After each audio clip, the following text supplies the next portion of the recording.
Salam Bapak Ibu dan saudara-saudari yang kekasih di dalam Tuhan Yesus Kristus.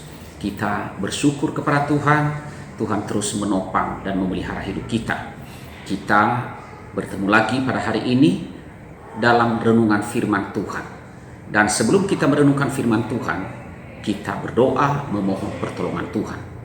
Mari kita berdoa. Tuhan Allah Bapa kami yang bertata di dalam kerajaan sorga, ya Tuhan, kami bersyukur lagi kepadamu atas seluruh hidup kami dan pertolongan yang tidak pernah berhenti. Kami boleh melewati hari demi hari karena Engkaulah yang menyertai dan menopang kami. Dan kami ada sampai saat ini semua karena anugerah-Mu. Ya Tuhan, tolonglah kami. Kami mau membaca firman-Mu dan kami ingin merenungkannya.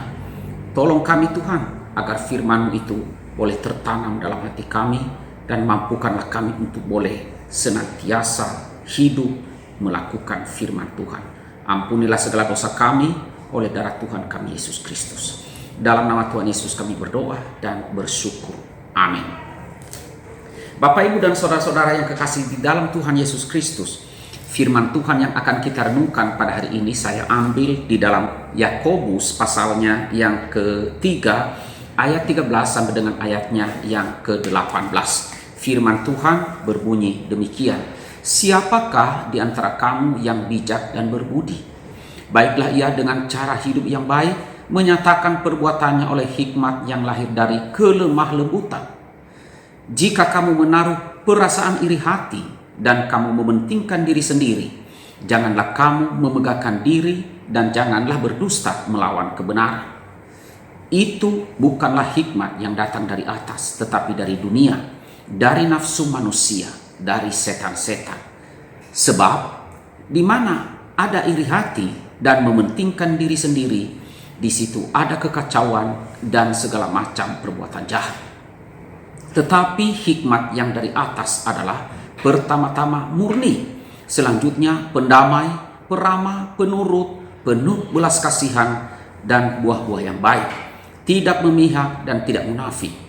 Dan buah yang terdiri dari kebenaran ditaburkan dalam damai untuk mereka yang mengadakan damai. Demikian firman Tuhan yang kita renungkan. Dan saya fokuskan perenungan kita pada hari ini di ayat yang ke-16. Sebab di mana ada iri hati dan mementingkan diri sendiri, di situ ada kekacauan dan segala macam perbuatan jahat. Nah, saudara-saudara yang kekasih di dalam Tuhan Yesus Kristus, saya memberikan judul pada hari ini adalah dosa iri hati mendatangkan maut. Nah, saudara, iri hati adalah dosa yang tersembunyi dan sangat mudah ditutup-tutupi. Orang lain tidak mudah mengetahuinya. Jarang ada orang yang iri hati mengaku bahwa dirinya iri hati, kecuali kepada orang yang juga sama-sama iri hati terhadap orang yang sama. Nah, saudara, dengan makin majunya teknologi sekarang ini, apalagi populernya media sosial, meningkatkan kadar iri hati di kalangan masyarakat, terutama kalau kita melihat di kalangan anak-anak muda. Media sosial digunakan untuk mengungkapkan ataupun mengatakan kata-kata kasar dengan kata-kata kebencian dan iri hati kepada orang lain. Nah, saudara, seseorang akan dengan mudahnya merasa, mengapa bukan saya yang tampil di sana. Nah, kalau kita ingin menguji karakter seseorang, kalau kita ingin melihat bagaimana karakter orang ini, lihatlah reaksinya terhadap kehebatan dan keberhasilan atau kesuksesan orang lain. Orang yang iri hati tidak akan mungkin berbahagia, tidak akan mungkin bersuka cita dengan orang yang berhasil. Ia tidak suka cita melihat orang lain sukses. Bukan saja tidak bersuka cita, tetapi ia juga menjelek-jelekan orang lain, orang yang berhasil itu atau orang yang sukses itu. Ia tidak merasa aman dengan dirinya sendiri, ya, karena ia merasa tersaingi. Ya, ia tidak bisa menghargai dirinya sendiri. Ia tidak bisa puas dengan keadaan dirinya sendiri atau apa yang dimilikinya. Tetapi itu bukan di atas dengan berjuang, tetapi dia melakukan sesuatu, yaitu dengan dia melakukan dengan iri hati. Saudara, orang yang iri hati ingin memiliki apa yang orang lain miliki, tetapi tidak berpikir apakah sebenarnya itu adalah kebutuhannya atau bukan. Nah, dalam tingkat lebih parah, orang yang iri hati, ia ingin orang lain yang sukses atau yang berhasil itu hancur. Nah, mungkin ia mendoakan atau merancang bagaimana cara agar orang yang berhasil itu hancur. Ia memfitnah, menghujat, dan lain sebagainya. Nah, secara masyarakat, secara sosial, saudara, Yakobus menyebut bahwa iri hati itu menyebabkan kekacauan dan segala macam perbuatan jahat. Mengapa demikian, saudara?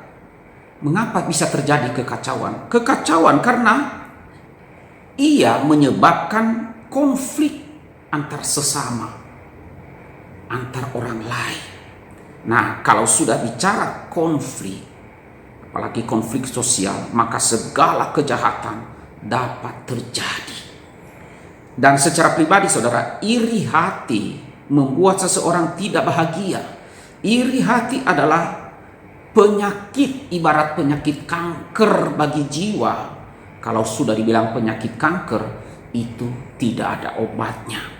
Kalau sudah penyakit kanker, itu akan merusak jiwa dari dalam, tidak terlihat, tetapi ia akan menggerogoti dari dalam diri sendiri.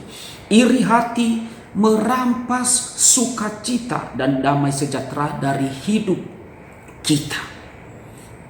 Nah, saudara, orang yang iri hati akan menjadi murung karena apa? Memikirkan apa yang belum ia miliki. Apalagi kalau ia melihat orang lain lebih berhasil dari dia. Orang yang iri hati tidak bisa bersyukur atas apa yang sudah ia miliki atau atas apa yang sudah ia punyai. Nah, oleh karena itu, saudara, kita sebagai orang-orang yang telah mengenal firman Tuhan dan terus belajar firman Tuhan, marilah kita membuang iri hati dari hati kita sebelum iri hati itu semakin jauh membuat jiwa kita rusak, merusak dari dalam. Mari kita hapuskan, kita buang semuanya itu, dan marilah kita menjadi orang-orang seperti yang dikatakan di dalam ayat 17 di sini adalah, tetapi hikmat yang dari atas adalah pertama-tama murni, selanjutnya pendamai, peramah, penurut, penuh belas kasihan, dan buah-buah yang baik, tidak memihak dan tidak munafik, dan buah yang terdiri dari kebenaran ditaburkan dalam damai untuk mereka yang mengadakan damai. Nah, saudara, iri hati bisa muncul, bisa ada karena apa? Terlalu fokus dengan apa yang dimiliki oleh orang lain.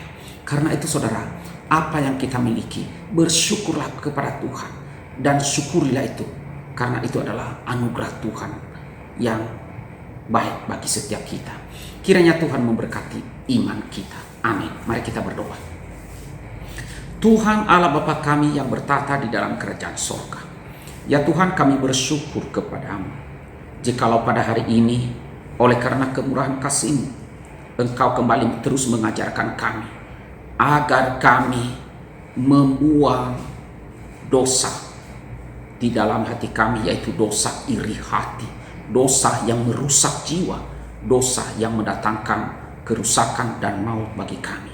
Kami mohon kepadamu ya Tuhan, agar kami masing-masing mengoreksi diri dalam hal ini, dan supaya kami tidak fokus melihat keberhasilan dan apa yang dimiliki oleh orang lain, tetapi kami bersyukuri apa yang telah Tuhan berikan kepada kami, apa yang telah kami terima dari Tuhan. Kami syukuri dan biarlah hati kami puas karena itu, karena semua apa yang kami punya juga berasal dari Tuhan. Tuhan, berkatilah seluruh jemaat pada hari ini ya Tuhan.